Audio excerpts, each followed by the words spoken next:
Moscow से भारत के लिए रवाना हुए राष्ट्रपति व्लादिमीर पुतिन, मोदी के संबंधों पर किया जिक्र, कहा रूस और भारत के द्विपक्षीय संबंधों का इतिहास अद्वितीय।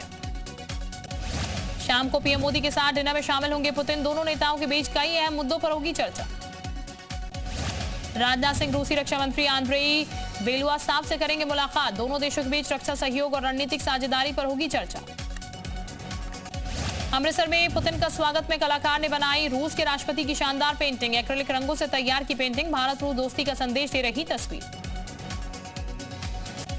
केंद्र सरकार पर राहुल गांधी का बड़ा आरोप, पुतिन के दौरे पर कहा नेता विपक्ष को विदेशी मेहमानों से मिलने से रोका जा रहा, विपक्ष की अनदेखी हो रही है, हम भी देश का प्रतिनिधित्व करते हैं। दिल्ली में बढ़ते प्रदूषण पर सोनिया गांधी ने जताई चिंता, बोली सरकार की जिम्मेदारी है कि वो कुछ करे, छोटे बच्चे परेशान हैं और मेरे जैसे बुजुर्गों को भी मुश्किल हो रही है। वक्फ संपत्तियों के रजिस्ट्रेशन की डेडलाइन कल खत्म, अखिलेश ने डेट न बताने पर उठाए सवाल, सांसद इकरा हसन ने केंद्रीय मंत्री रिजिजू से की मुलाकात, तारीख बढ़ाने की मांग दोहराई। टीएमसी से सस्पेंड हुए विधायक हुमायूं कबीर जी मीडिया से बोले, कल ही टीएमसी से त्यागपत्र दूंगा, जरूरत पड़ी तो 22 दिसंबर को नई पार्टी बनाऊंगा, मैं गिरफ्तारी के लिए तैयार हूं, बाबरी मस्जिद बंद कर रही थी। हुमायूं कबीर पर ममता का पहला रिएक्शन, दीदी बोली हुमायूं कबीर के पीछे बीजेपी, हम सांप्रदायिकता के खिलाफ लोगों को दंगे पसंद नहीं। अहमदाबाद एयरपोर्ट पर इंडिगो फ्लाइट की आपात लैंडिंग, एक यात्री ने बम होने का किया था दावा। इंडिगो में ऑपरेशन बिग ब्राउन से यात्रियों की परेशानी बढ़ी, 200 से ज्यादा उड़ानें रद्द, आधी से ज्यादा फ्लाइट लेट, कंपनी ने फ्लाइट ड्यूटी ऑडिट को बताया जिम्मेदार। मुंबई के विवेक जूनियर कॉलेज में बुर्का बैन पर बवाल, प्रदर्शन करने पहुंचे मुस्लिम छात्रों के अभिभावक, पुलिस ने जबरन हटाया, परिजन बोले मजहबी आजादी में दखल हर कीमत पर करेंगे विरोध।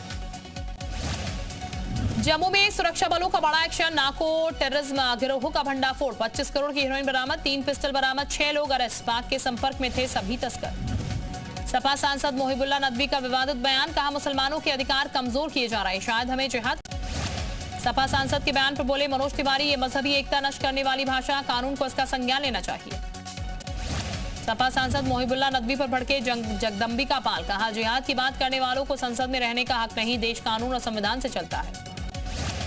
सपा सांसद राजीव राय ने एसआईआर को लेकर सरकार पर बोला हमला, कहा सरकार चर्चा से मना कर रही है, अब आसानी से चर्चा के लिए तैयार।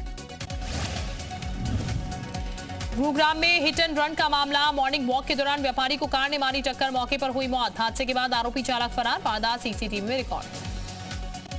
बिहार के पटना में प्रशासन का एक्शन, सरकारी जमीन को कराया गया अतिक्रमण मुक्त, दुकान और मकान को किया गया जमींदोज। छपरा में भी गर्जा प्रशासन का बुलडोजर, अवैध निर्माण को हटाया गया, भारी संख्या में पुलिस रही तैनात।